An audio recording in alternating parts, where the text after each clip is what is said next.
Hi நமஸ்தே. நான் உங்க friend Jaya Srinivasan. Welcome to veggies recipe. இந்த தனுர் மாசம், அதாவது மார்கழி மாசத்துல நீங்க எந்த கோவிலுக்கு போனாலும் சரி, உங்களுக்கு பிரசாதமா கிடைக்கக்கூடியது வெண்பொங்கல். வீட்லயுமே எல்லாருமே வந்து இந்த வெண்பொங்கல் பண்ணி அவங்கவுங்க வீட்டுல கண்டிப்பா நைவேத்தியம் பண்ணுவாங்க. எல்லார் வீட்டுக்கும் அது ஒரு ரெசிபி இருக்கும், ஒரு அளவுகள் இருக்கும், எல்லாமே டேஸ்டா தான் இருக்கும். இன்னைக்கு நான் பண்ற மெத்தட் கொஞ்சம் வித்தியாசமா இருக்கும், ரொம்ப டேஸ்டா இருக்கும், சீக்கிரம் வந்து இறுகி போகாமையும் இருக்கும். ஃபர்ஸ்ட் டைம் சேனலை பார்க்குறீங்கன்னா ப்ளீஸ் சப்ஸ்கிரைப் பண்ணுங்க. பெல் ஐக்கானை கிளிக் பண்ணி ஆல் ஆப்ஷன் கொடுத்துட்டீங்கன்னா நான் போடக்கூடிய எல்லா வீடியோஸும் குவிக்காக வந்து உங்களுக்கு ரீச் ஆகும். வாங்க டிஃபரெண்ட்டாக இந்த வெண்பொங்கலை எப்படி பண்ணுறதுன்னு பார்க்கலாம். வெண்பொங்கல் பண்ணுறதுக்கு 1 கப்பு பச்சரிசி. புது அரிசியாக இருந்தால் நல்ல குழைவாக சூப்பராக வரும். இல்லை நீங்கள் சாப்பாட்டுக்கு யூஸ் பண்ணுற பச்சரிசியை எடுத்துக்கலாம். பாசிப்பருப்பு அதே டம்ளரில் பாதி டம்ளருக்கு பாசிப்பருப்பு எடுத்துக்கணும். இது பர்ஃபெக்டான அளவாக இருக்கும். ஸ்டவ்வில் ஒரு கடாய் வச்சுட்டு நம்ம எடுத்து வச்சுருக்கோம் இல்லையா பாசிப்பருப்பு, 1/2 டம்ளர் அதை வந்து ஆட் பண்ணிக்கணும். பருப்பை ட்ரை ரோஸ்ட் பண்ணிக்கணும். ரொம்ப செவக்க விடாமல் லேசாக சூடு வரும், கொஞ்சம் நல்லா ஒரு வாசனை வரும், அது வரைக்கும் நம்ம வறுத்துக்கணும். பாசிப்பருப்பு வறுக்கிறதுனால பொங்கல் வந்து ரொம்ப அப்படி குழ குழன்னு இல்லாமல் இருக்கும், நல்ல ஒரு வாசனையாகவும் இருக்கும். நல்லா வறுபட்டாச்சு, கையில் அப்படி எடுத்திங்கன்னா நல்ல ஒரு சூடாக இருக்கும். இந்த அளவுக்கு நம்ம வறுத்துக்கணும். ஸ்டவ் ஆஃப் பண்ணிவிட்டு அதே கடாயில் நம்ம எடுத்து வச்சுருக்கிற பச்சரிசியை ஆட் பண்ணிக்கணும். பச்சரிசியை ரொம்ப வறுக்கக்கூடாது, லேசாக சூடாகிற வரைக்கும் இப்படி வறுத்துக்கணும். பாருங்கள், இந்த சூட்டோடு சேர்ந்து நல்லது வெது வெதுன்னு இருக்கும், அவ்வளோதான். இந்த அரிசியும் பருப்பையும் ஒரு பவுலுக்கு மாற்றிக்கிட்டு நல்லா வாஷ் பண்ணிக்கணும். நம்ம வாஷ் பண்ண அரிசி பருப்பை குக்கரில் எடுத்துக்கிட்டாச்சு. நம்ம இந்த டம்ளரில் அரிசி எடுத்தோம் இல்லையா, இதே டம்ளரில் 5 டம்ளர் தண்ணி ஆட் பண்ணிக்கணும். தண்ணியை அளந்து இந்த பாத்திரத்தில் எடுத்துகிட்டு இருக்கேன். இப்போ நான் குக்கரில் ஆட் பண்ணிடுறேன். பொங்கலுக்கு தேவையான அளவு உப்பு இந்த குக்கர்லேயே ஆட் பண்ணிக்கலாம். 1/2 டீஸ்பூன் ஜீரகம், 1 பச்சை மிளகாய் கட் பண்ணாமல் முழுசாக அப்படியே ஆட் பண்ணிடணும். கொஞ்சம் கருவேப்பிலை, 1/4 டீஸ்பூன் மஞ்சள்தூள். குக்கரில் 1 டீஸ்பூன் நெய், 1 டீஸ்பூன் ஆயில் ஆட் பண்ணிக்கலாம். 1 டீஸ்பூன் இஞ்சி துருவி ஆட் பண்ணிக்கணும்.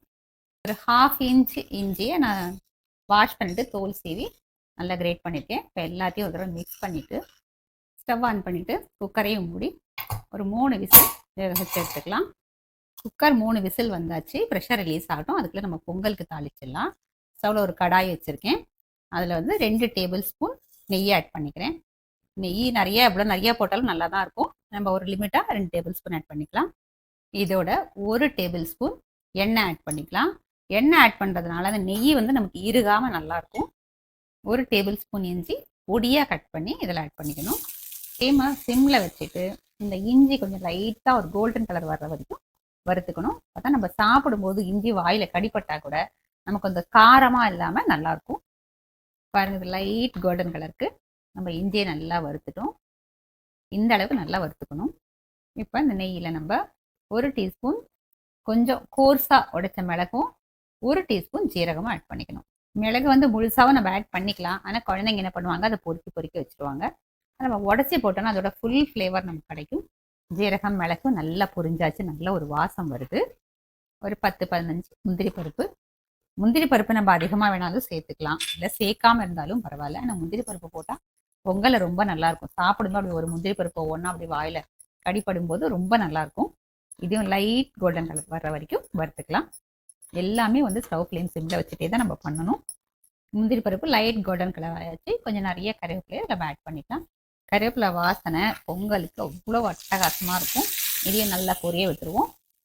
இதோட ஒரு 1/2 டீஸ்பூன் பெருங்காயத்தூள், இதையும் நல்லா வறுத்துக்கணும். ஸ்டவ் ஆஃப் பண்ணிடலாம். இந்த சூட்லேயே வந்து கருவேப்பிலையை நல்லா வறுபட்டுரும், பெருங்காயமும் நல்லாவே பொரிஞ்சிடும். ப்ரெஷர் ரிலீஸ் ஆகிடுச்சு. குக்கர் மூடியை திறந்து பார்த்துடலாம்.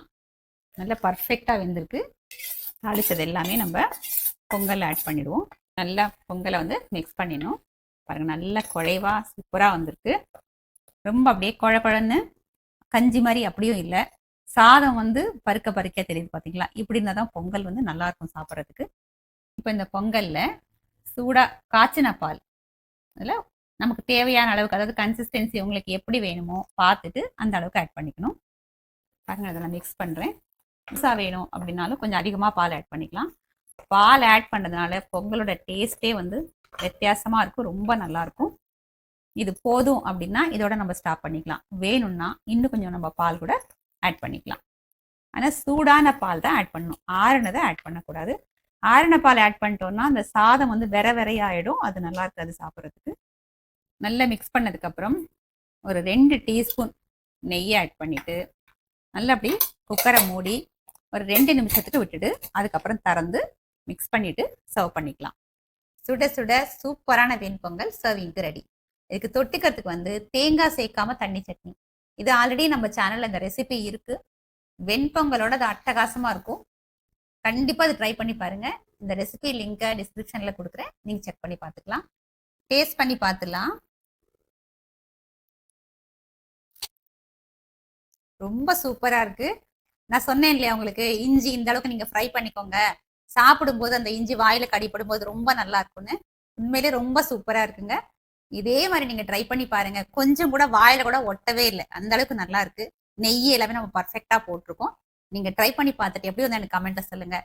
லைக் பண்ணுங்கள், உங்கள் ஃப்ரெண்ட்ஸ் அண்ட் ஃபேமிலியோட ஷேர் பண்ணுங்கள்.